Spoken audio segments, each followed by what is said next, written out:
I'm Michaela. Welcome back to the channel. Today we're going to be talking about acne scars and what you might think is acne scars but is really just discoloration and the best way to treat that. So I'm filming this video, right after my night routine. I've gotten out of the shower. I have no makeup on because who wants to watch somebody talk about, the best way to treat acne scars if they've got a full beat face? So we are just taking it real casual today. I got my awesome T-Rex jammy shirt, wearing some cozy sweatpants, and we are just gonna talk about everyone's favorite thing, acne. True acne scarring is a change in your skin's texture or shape. Now, there's two types of true acne scarring. There's hypertrophic, which results in, more skin cell production. Hey, are you gonna, look, she's gonna talk about acne with us today. Mwah.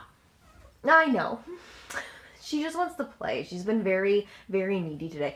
Anyways, true acne scarring is a result in your change in texture and your shape.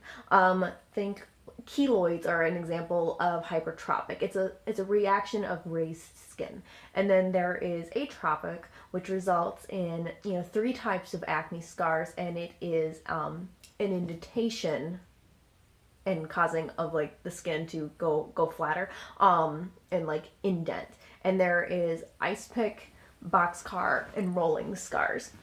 Now, all three of these are the result of painful cystic inflammation acne, long-term results.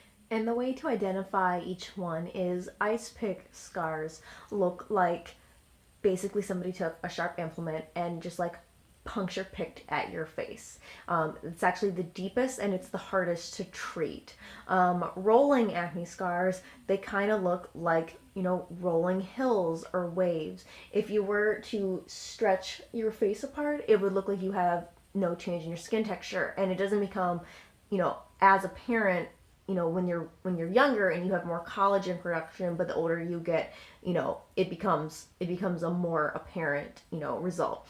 And the rolling acne scars have, what's called a shoulder to dermatologists. The edges of it are soft in appearance compared to a boxcar scar, which is also, it looks more jagged. So it looks, sharper in appearance.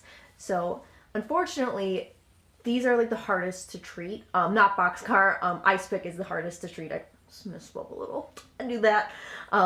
But it's all three of them. They're really hard to, treat on your own at home. They normally require seeing a dermatologist, getting collagen injections into the area, chemical peels to help, resurface everything and smooth things out, skin grafts for really severe. So if you have any of those and you're realizing that your treatments at home aren't working, it may be time for you to get a dermatologist if you don't already have one, and to see what the best options are for you in re-smoothing out the appearance of your skin and making it look how you want it to look.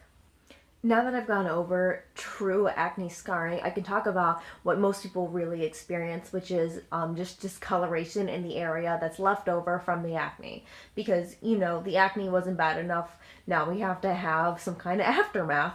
And then this is what's called, pseudo scarring. So it's not true scars, it's no change in your skin shape or texture, it's just change in the color of the skin.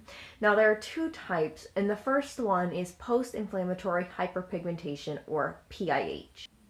PIH is a response and change to your skin's natural melanin levels. So the same property that gives sunspots, freckles, birthmarks, that's what's responding to PIH. Now, people with deeper skin tones are more likely to get PIH because they already naturally produce more melanin than people with fair skin tones.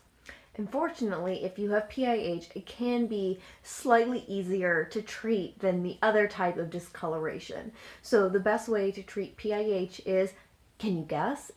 It's Michaela's favorite thing. It is. It's sunscreen. Use sunscreen. That'll help prevent any further darkening to the area, because you want to make sure you're just kind of like baselining everything to re-even out your skin's natural color levels. And then there's also, you can do exfoliating, resurfacing the area. You want to think of it this way. You want to exfoliate and brighten. You want to just bring everything to an even baseline. So retinoids, at-home peels, exfoliation, anything that'll help brighten. Products that contain brightening products like licorice root. All of these are good. Vitamin C. Think, brighten, exfoliate. Those are the two ways that are best going to be used to treating PIH. Now, the next type of discoloration is called pie, and it is not the delicious dessert. It is Post Inflammatory Erythema, which is actually a result of damage or dilation done to the blood vessels, especially the capillaries at the surface of the skin.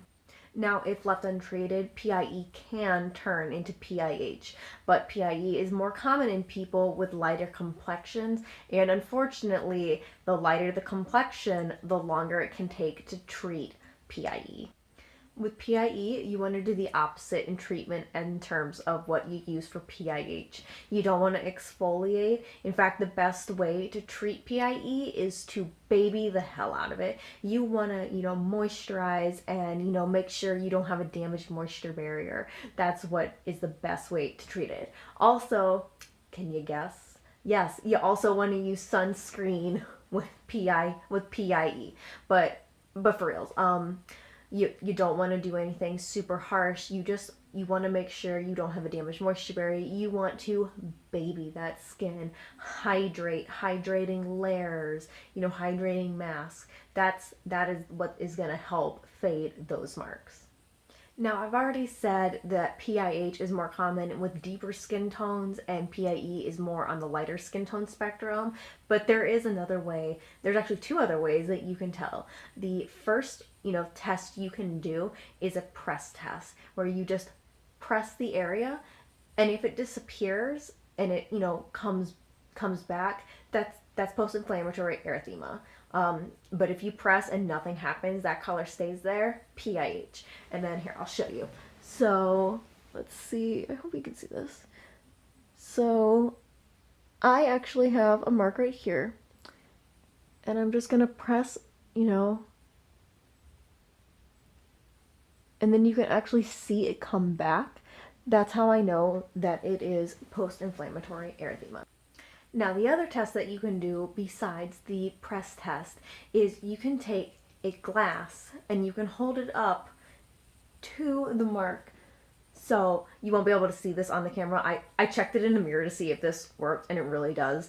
But if you hold a glass up to your face and then you look through, if you can't see the mark, if it just disappears because it's pressed up against it, that's another way that you can tell if it is post-inflammatory erythema or, hyperpigmentation, because the hyperpigmentation won't disappear with the glass pressing it. So those are the two tests that you can use to figure out which one you have and the best way to treat them.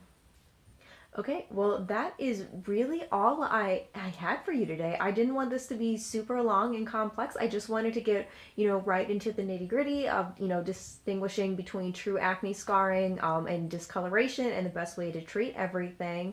But, side story, fun fact. How about I thought I had post-inflammatory hyperpigmentation for the longest time. I have been using, exfoliators and products that have brightening products trying to help everything, which it has made my skin, glowy. That's been great, but it wasn't really fading the marks. It was just me babying my skin that was helping. And it wasn't until I started doing more research on it that I figured out that oh, okay, well, I don't have that. I have PIE, so that was a kind of a little shock moment for me, but now I am more educated and I can, treat my skin the way it needs to be treated to fade any kind of markings that I get. So that's been fun. I hope everyone liked today's video. If you did, please hit the subscribe button below, ring the bell, you know the drill. All right, see everyone later.